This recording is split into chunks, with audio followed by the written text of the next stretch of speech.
Alaska Airlines Flight 261 is preparing to leave San Francisco. There are 83 passengers and 5 crew members on board the aircraft. The pilots of the flight are Captain Ted Thompson and William Tansky.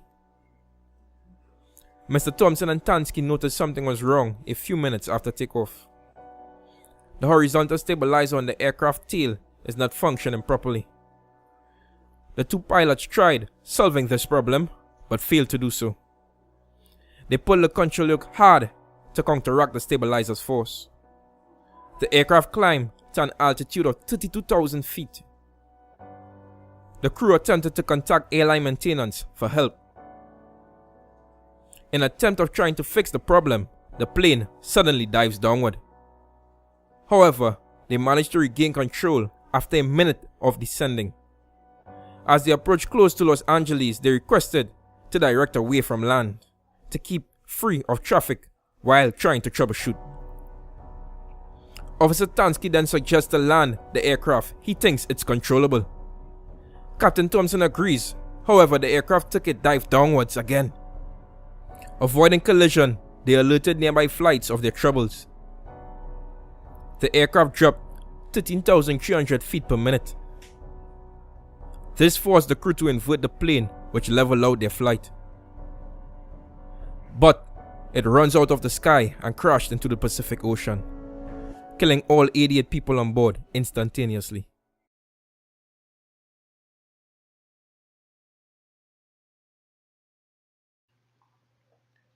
The company McMurray, currently known as Alaska Airlines, which has expanded dramatically over the years, have maintained a competitive advantage in customer services and has remarkable and outstanding reputations. In the 1980s, Alaska Airlines started providing services to Mexico, holding the highest customer satisfaction ratings among traditional airlines in North America. However, in the economic shutdown or recession in the early 2000s, trying to hold these reputations, keeping planes longer in the air than in maintenance was a high priority, having pressures to rectify, maintain, and deliver in a timely manner. The company also tried to cut costs in all departments, including maintenance. This resulted in cheaper equipment and materials, example lubricants, screws, flaps, spoilers, etc., which caused and led up to the catastrophic disaster. Falsified results were given to ensure the aircraft passed inspection. The jack screw on the plane was on the brink of giving up and needed a new one. However, this would delay flight, so evidence was covered up. And saving cost on lubricants, this also contributed to the disaster, which resulted excessive wear on the nut threads due to inadequate lubrication. Lack of teamwork within the organization also contributed in helping the pilots face extreme difficulty controlling the aircraft, trying to troubleshoot the horizontal stabilizer problem caused by the jack screw. As we've seen, after a lengthy investigation by the FAA, the Alaska Airlines Flight 261 was involved in a completely avoidable accident. Firstly, this very same aircraft was marked a danger to fly in the company's previous maintenance check by a former head engineer of the Alaska Airlines, John Leontine.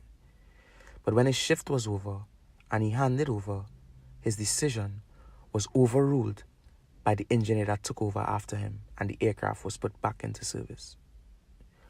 When the economic downturn hit the company hard in the mid to late 90s, they decided in order to regain profits, they would make cutbacks in certain areas, one of which was lengthening the time intervals between the maintenance checks of the aircrafts. Because Flight 261 was never serviced properly and was labeled a danger to fly, just 2 months before the next scheduled maintenance check, tragedy struck and the flight crashed.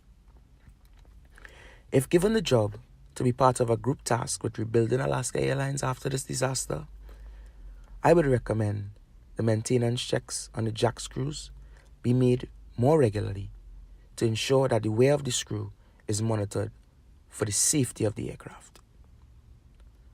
A great idea would be to change the aircraft's design in its entirety to one that does not have both vertical and horizontal stabilizers to the back of the aircraft. Just based on the company's reputation, this would restore some trust with customers of the airline, because they will no longer be using the design of the aircraft that was involved in the loss of so many lives. On the MD-83 aircraft, there was a mechanical failure which caused this plane to plummet into the ocean. In order for the plane to plummet, it meant that there had to be a failure in the plane's stabilizing system. How this plane worked: it had a heavy nose and a T-stabilizer, which is a very difficult stabilizing system to control. The entire stabilizing system had to move for the plane to move effectively. The T-stabilizing system had a vertical stabilizer and a horizontal stabilizer. The horizontal stabilizer would go up, causing the plane to go down. When the horizontal stabilizer goes down, the plane nose would go up. Within the stabilizer, there's something called a screw jack. The screw jack is held in place by a nut and then a retaining nut. The screw jack is what moves the plane, the horizontal stabilizer, up and down. Upon investigation of the crash plane, the screw jack's nut threading was coiled around the screw jack. And what had happened, on the flight itself, the pilots had realized that the horizontal stabilizer was giving trouble. Up in the air, there is no manual procedure or protocol for you to then do with lives in your hand when you're getting problems with a screw jack. You cannot come out of the plane and manually fix it. So they began to play with, as to say, moving it up and down, trying to see if the screw jack would slip back in place, hoping that it had slipped out. And due to the pressures up in the air, the retaining screw, which was a secondary screw, after the nut threading had give out, also gave out.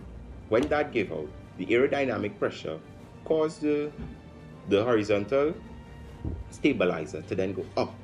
And when the horizontal stabilizer went up, the plane itself nose took a plummet and went straight down. The system can be seen as a flaw.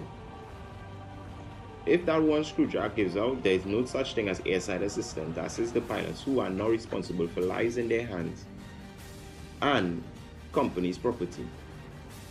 This should be looked into, whereby we can now put in place 2 screw jacks in case one fails. There's a next one, a secondary or backup